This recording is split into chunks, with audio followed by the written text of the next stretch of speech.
My sister is infertile and I'm glad. I, 28 female, have an older sister, Angela, 30 female, whom I have never liked. She always had to compete with me, but never in a normal sibling rivalry way. Our entire life, she always seemed resentful of my existence, as the spotlight couldn't perpetually shine on her. So she had to step on everything I enjoyed. Per se, if I learned piano, she had to learn piano. If I excelled at a subject, she suddenly became a scholar in it. If I told my mom I had a crush, Angela would be dating that boy in a week. I would always tell my parents when she did this, but I was disregarded because sisters copy each other, and I can't gatekeep what she likes. She always monitored what activities I did and the clothes I wore so she could outdo me. If I wore a flannel, Angela would come to school wearing an all-flannel dress. It was 2010, and that was peak fashion in our school, laughing my ass off. There was also more praise that followed Angela. Even if I took the initiative to begin the activity first, she was praised because she was better. My parents would miss work to attend her dance recitals, going to every single one, because the world would stop if they missed it. However, I remember maybe 2 of mine they attended because they were stuck at work or were otherwise preoccupied. Angela reviled in this. She would make comments under her breath around our parents. Whenever our parents weren't around, she'd tell me how much she hated me and how I should stop trying because I would always come second to her. She also physically bullied me in school.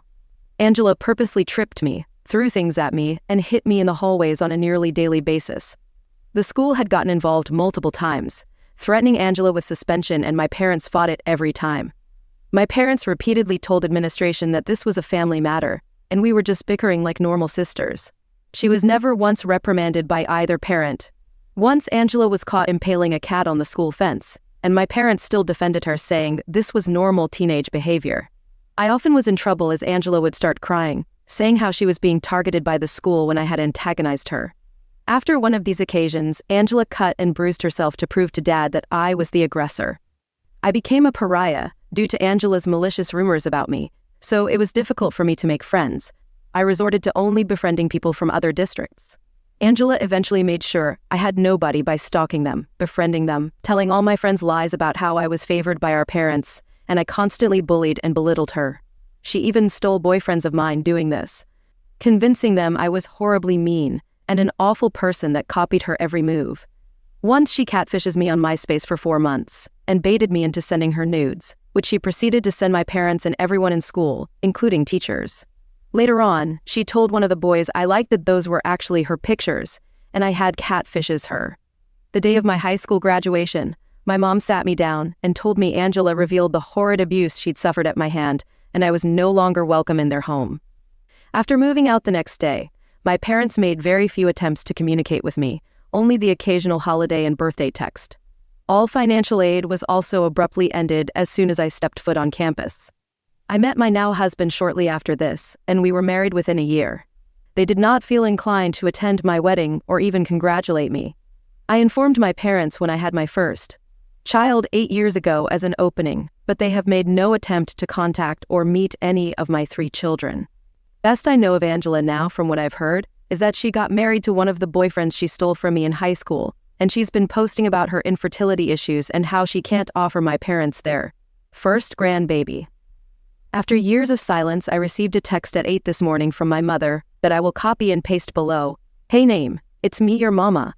We haven't talked in a while and I surely miss you terrible. I wanted to let you know your sister just had a miscarriage earlier this week.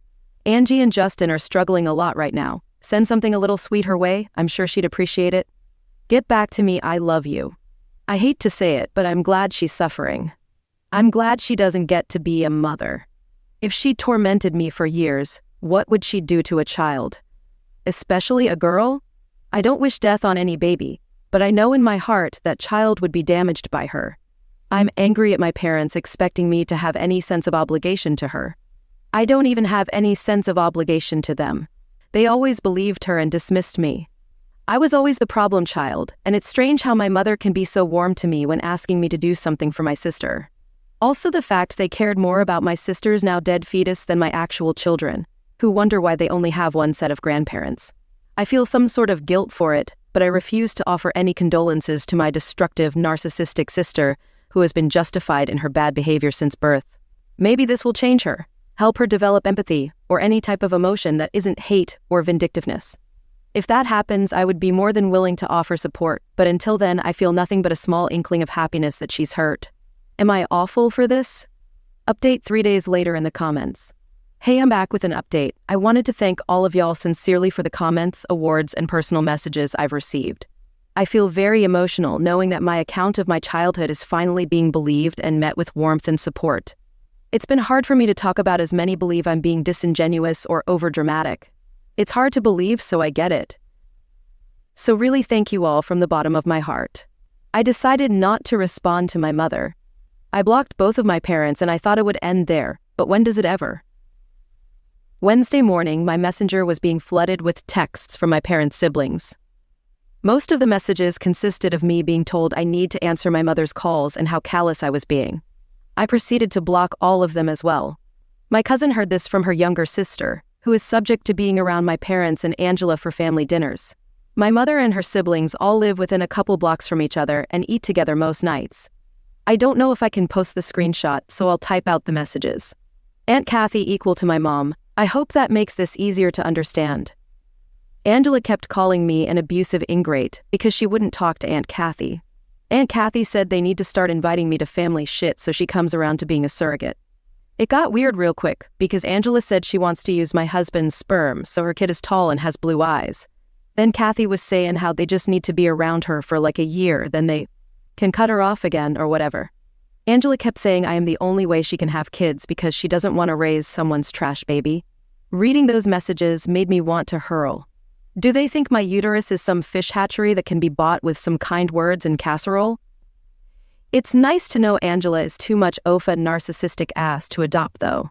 I'm officially done with every single one of them. If they try to come around me, I will get a restraining order before they can even darken my doorstep. Between the weak conspiracy they've come up with to try to use me like a baby bargain bin and the nasty words they continue to speak about me, I will no longer claim to have a family outside of the one I've created. I'm sorry if this is difficult to read, but reading that again just got me so worked up. But y'all finally got the update you asked for, so that's the silver lining of this, I guess. Anyways, thank you guys again.